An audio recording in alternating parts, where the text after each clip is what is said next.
Miarabantsika rehetra amin'ny anaran'ny Tompo. Esory ny avonavona. Izay ndreravana no lohatenin'ity vidéo manaraka ity. Fa any amparany ihany ny olona dia ho tia tena, ho tia vola, ho mpandoka tena ary ho mpiavonavona. Izany no amparany tenin'Andriamanitra. Ary zava-misy amin'izao fotoana izao iainantsika mihitsy ity fiavonavonana ity. Marobe ny olona ny voafatotra izany. Eny fa na dia ny mpanompon'Andriamanitra aza. Koa dia mampitandrina antsika ry havana amin'ity anio ity. Vozy ny tenin'Andriamanitra any amin'ny ohabolana. Ny fiavonavonana mialohan'ny fahasimbana. Betsaka ny olona tsy mahatakatra sy tsy mahalala fa ilay faharavahana sy ilay fahampitehana sy ilay zavatra tsy mandeha amin'ny fiainana dia tena vokatra ny fiavonavonana ilay izy. Ahetrin'Andriamanitra satria tsy tian'Andriamanitra ny fiavonavonana. Ka tena mila mandiny tenany amin'izany sika. Ary ny zavatra tsara fantatsika voalohany indrindra dia inona moa ny atao hoe fiavonavonana. Izy io dia tsy inona fa fanambony-tena, fanandràtan-tena, fanaovana ny tenanao ho aloha, ho ambony, ho avo, ho lehibe, ho mavesa-danja, ho faratapony. Zay zany ilay izy. Dia ny vokatra terak'izay lasa misy fandokafa-tena. Le miteny manao hoe zay ihany ny tena mahay an'io, zany tena mahavita an'io. Dia misy koa fieboebona sy firerehana koa aterak'ilay izy. Lasa midera tena zany dia manome voninahitra ny tenany ary mihevitra ny tenany ho zavatra. Dia le miteny manao hoe ho hitanao tsara ny anaovako azy. Reny koa fehezanteny miavonavona. Dia eo koa lasa tsy azo tenenina intsony, tsy azo anarina intsony satria efa mieritreritra ny tenany ho faratapony sy ho farany ambony dia zay no mahatonga ny olona ilay teny manao hoe za indray ve no ampianarinareo an'izany, za ve no atoronareo an'izany. Dia efa tsy izy koa fehezanteny miavonavona koa zany. Dia lasa manao tsinitsinina ny hafa, zay koa ny vokatr'ilay izy satria misy fitiavan-tena ao anatin'ilay izy. Dia izany ho ambony dikan'izay ny hafa dia tsinitsinina daholo. Ary ny tena zava-doza aza dia misy fanaovana tsinitsinina an'Andriamanitra ihany koa anatin'ilay izy. Ohatran'ny hoe tsy misy Andriamanitra, adino Andriamanitra. Dia mangalatra ny plasin'Andriamanitra satria toeran'Andriamanitra mihitsy ilay avo, manerinerina, ambony, lehibe, mavesa-danja sy faratapony teo ambony teo kanefa dia nalain'ilay olona ilay izy. Mangalatra ny voninahitra tokony an'Andriamanitra, mangalatra ny toeran'Andriamanitra ary maka ny toeran'Andriamanitra mihitsy dia lasa manao ny tenany ho Andriamanitra kely mihitsy zany ilay olona amin'izay fotoana izay. Dia izay ny tena mahazava-doza azy satria ny didy voalohany haintsika tsara ny hoe aza manan'Andriamanitra hafa fa izao ihany. Ka ny olona miavonavona dia manao ny tenany ho Andriamanitra mihitsy. Ho hitantsika izany rehefa avy eo rehefa hijery ireo ohatra samihafa ao amin'ny soratra masina isika. Ny zavatra tsara fantatsika dia izao misy fandrika ambaran'ny olona ny amin'ny hoe izaho tsy miavonavona fa matoky valeur, matoky tena. Za dia te-hiteny amintsika fa aza matoky na dia ny tenanao aza. Aleo foana matoky an'Andriamanitra satria ny tenantsika io miovaova io, maharefy io, mahalemy io, tsy azo antoka io. Fa aleo matoky an'Andriamanitra izay miasa ao anatin'ny tenantsika. Raha ohatra ianao zany ka hiteny manao hoe za indray dia mahavita an'io, haiko io, vitako io. Raha izay fotsiny ny amparanao dia mifantoka aminao zany ilay fahalehibiazana sy ilay fahombiazana amin'izay fotoana izay mirehare ianao, miavonavona ianao. Fa rozy ianao manao hoe vitako io, haiko io, satria Andriamanitra miaraka amiko, Andriamanitra no manampy dia amin'izay fotoana izay mifantoka amin'Andriamanitra ilay fahalehibiazana sy ilay fanandratana dia tsy miavonavona ilay izy. Ary izay no nahatonga ny Paoly hiteny manao hoe mahay ny zavatra rehetra aho. Dia tsy izay ihany fozy manao hoe ao amin'ilay mampahery ahy. Izany hoe mifantoka amin'Andriamanitra foana ny voninahitra sy ny fahalehibiazana. Dia izay no tsy miavonavona. Inona no mahatonga ny olona hiavonavona? Zay zany aloha ny zavatra ho resahantsika manaraka. Antony maro ry havana. Anisan'ny voalohany amin'izany ny hatsara-tarehy. Tandremo ry havana ny hatsara-tarehy fa mampiavonavona io. Hitantsika tsara fa any amin'ny Ezekiela 7:20 dia misy ilay mpanjaka ny Tiro. Ambarany amin'ny andininy voalohany fozy manao hoe nisy faminaniana zany ho an'ity mpanjaka ity. Lazao izy amin'ny mpanjaka ny Tiro hoe izao no lazain'i Jehovah Tompo satria miavonavona ny fonao ka hoy ianao mba Andriamanitra koa aho. Zay ilay teneniko teo ny olona miavonavona dia manao ny tenany ho tahaka an'Andriamanitra mihitsy izy satria mangalatra ny toeran'Andriamanitra, mangalatra ny voninahitr'Andriamanitra izy. Dia izy amin'ny andininy 2:20 ry zanak'olona manao vahira fahalelovana izy amin'ny mpanjaka ny Tiro. Ka lazao aminy hoe izao no lazain'i Jehovah Tompo, ry ilay mahatanteraka ny rafitra tsara tarehy, tonga marika sady feno fahendrena no tena tsara tarehy. No tena tsara tarehy. Izany hoe ilay fahatsara tarehny lefa tena niavaka izy zany nisongadina izy zany amin'ilay zavatra nataony a sy le fahatsarany a dia izany a no nahatafotoana azy ka nahatonga azy ho tafalatsaka tanatin'ny fiavonavonana. Mila mitandrina isika fa indraindray ny fahatsara-tare na ny vatanao zany na ny tarehanao zany na ny feoanao zany na inona dia mety hahatonga ny olona ho tafalatsaka ao anatin'ny fiavonavonana satria mieritreritra nino zavatra izy, mieritreritra nino zava-dehibe loatra eo amin'ny fiainana izy a dia lasa manao tsinitsinina ny hafa dia lasa miavonavina anatin'izany. Tsy tian'Andriamanitra zany fa tadio azon'Andriamanitra hoe sorona anatin'ny raim-pimasina tsara-tarehanao rehefa ilainy zany ka tena mila mitandrina tsika fa aleo manome voninahitra n'Andriamanitra foana amin'ny zavatra rehetra fa fanomezam-pahasoavana koa na dia ny atsara-tare aza. Ny faharoa dia izao ny hery sy ny tanjaka. Aza manao ny tenanao mafy be fa izany nahavoan'ny Petera any amin'ny ahitika tsara ny Luka 2:7 ozy izy tamin'i Jesosy manao hoe zaho ozy izy dia vonina anaraka anao na ho any an-tranomaizina eny fa na dia eo amin'ny fahafatesana aza. Tena nieritreritra ny tena mihitsy izy hoe za tena mafana fo za tsy ala amin'Andriamanitra, tsy ala amin'ny Kristy zany. Dia izy ny tompo manao hoe aza miteny izany ianao fa tsy mbola ho maraina akory ny andro dia efa intelo sady ianao no handa ho tsy mahalala amin'ity an'io ity.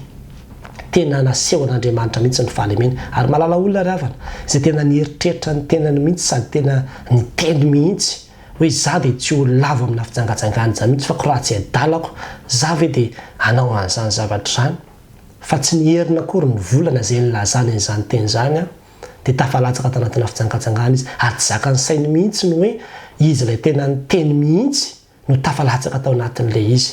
Dia nefa dia izao moa no nampaherezana azy manao hoe hitanao tsara fa misy tenin'Andriamanitra milaza manao hoe ny fahalavona dia aorinan'ny firerehan'ny olona.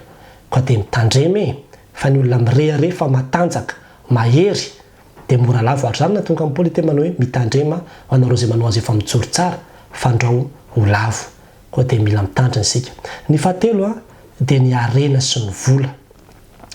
Zany nahazo ny Israely satria ny amin'ny Hosea 7:20 dia ambara fa voky izy ka niavinavina ny fony izany ozy izy ny nanadinony ahy. Le fahavokisana dia ty lelazana le hoe fahafampo na azo izay nitadiavina sy ny ilaina. Vola io azo eritreretina anatin'izany daholo, ny harena azo eritreretina anatin'izany daholo. Dia rehefa azon'ny olona ireny dia lasa miavinavina amin'izay ny fony satria lasa ohatrany hoe za mihitsy ny tena manan-karena, za ny tena manam-bola, za ny tena manana an'izao sy manana an'izao. Dia lasa misy fanaovana tsinitsinina ny hafa ao anatin'ilay izy. Indraindray any amin'ny fianakaviana any misy olona manam-bola, manan-karena dia lasa mahavita miteniteny, lasa mahavita mananatranatra, lasa vita manao an'ity rehetrarehetra ity na dia hoe zandry zanaka aza mipetra foana ianao amin'izay toerana misy ianao fa aza miavinavina satria hoe manam-bola, satria hoe manan-karena. Fa tena zava-doza ary tsy ankasitran'Andriamanitra fa laha mpimaso monja dia azon'Andriamanitra hoe sorona daholo ny harena rehetra. Ary tadio tsara fa tsy mitondra na inona ianao niditra teto dia tsy mitondra koa ianao hiala eto. Tsisy anao reo na ariary ary fa an'Andriamanitra daholo reo. Ka raha ireo no hiavinavonanao dia mila mitandrina isika fa ray mpimaso no angalan'Andriamanitra andreo. Ny zavatra fahaefatra dia izao ny fahefana sy ny voninahitra. Io koa ny tena mahazo ny olona maro. Rehefa mba nahazo fahefana, voatendry na nahazo voninahitra tamin'ny ohatran'izao dia lasa tafalatsaka anatina fihebebona, firerehana. Dia rehefa mandeha satria miakanjo izany dia lasa manamboamboatra, lasa mieritreritra ny tenany hoe tena zavatra mihitsy ao anatin'ilay izy dia adino hatramin'Andriamanitra. Ary zany nahavoan'ny Herôda mpanjaka satria Herôda mpanjaka ny amin'ny asan'ny apôstôly 2:20 dia ambara fa nipetraka teo ambonin'ny seza fiandrianana izy dia nikabary tamin'ny vahoaka. Dia izy ny vahoaka manao hoe feo an'Andriamanitra zany fa tena tsy feo an'olona intsony. Zany hoe tena lasa nampitoviana tamin'Andriamanitra ary miverina indrindra hoe lasa maka ny toeran'Andriamanitra mihitsy ny olona rehefa tena miavinavina sy mirere dia tsy nakasitrahan'Andriamanitra zay dia inona no nitranga miaraka tamin'izay dia nisy anjelin'ny tompo namely azy satria tsy nanome voninahitra an'Andriamanitra izy ka dia nohan'ny kiakana izy ka maty. Zany hoe tena teony eo dia tonga dia nisy anjelin'Andriamanitra namely azy lany kiakana. Zany ny hafaran'ilay Herôda mpanjaka izay noheverina hoe mitovy amin'Andriamanitra mihitsy. Aza mampitovy ny tenanao amin'Andriamanitra, aza mieritreritra ny tenanao ho faratapony sy ambony sy ho lehibe sy ho inona sy inona zany ry havana. Indraindray manko tsika rehefa mba hapetraka kely hoe directeur, tale, chef, professeur sy zany dia lasa tena mieritreritra ny tenantsika ho tena hoe ho zavatra mihitsy.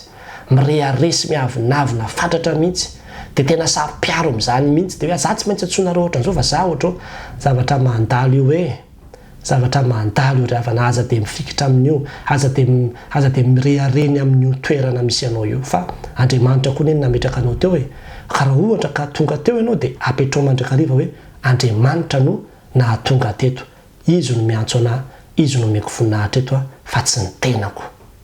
Ny zavatra fahadimy dia mety mahatonga ny olona ho tafalatsaka anatin'ny avinavina koa dia ny fahombiazana sy ny zavatra vita, satria izay no nahavoan'i Nebokadnezara mpanjaka. Nebokadnezara dia anisan'ny mpanjaka nalaza tamin'izany fotoana izany dia rehefa nivoaka izy ambarana any amin'ny Daniela 4:7 nitsangatsangana teny amin'ny tapotrano teo amin'ny Babilôna izy dia nahita ny tompony masiny dia nahita ilay Babilôna ngezabeza nataony dia izy manao hoe tsy ity fa ny Babilôna lehibe izay nataoko ho lapan'ny fanjakana tamin'ny alehiben'ny Eriko ho voninahitry ny fahalehibiazako. Izany hoe tena manao ny tenany ho lehibe, mahery, ho matanjaka ho avy io ilay fiavinavonana io ary io ilay tsy zakan'Andriamanitra satria manao ny tenana ho Andriamanitra ianao.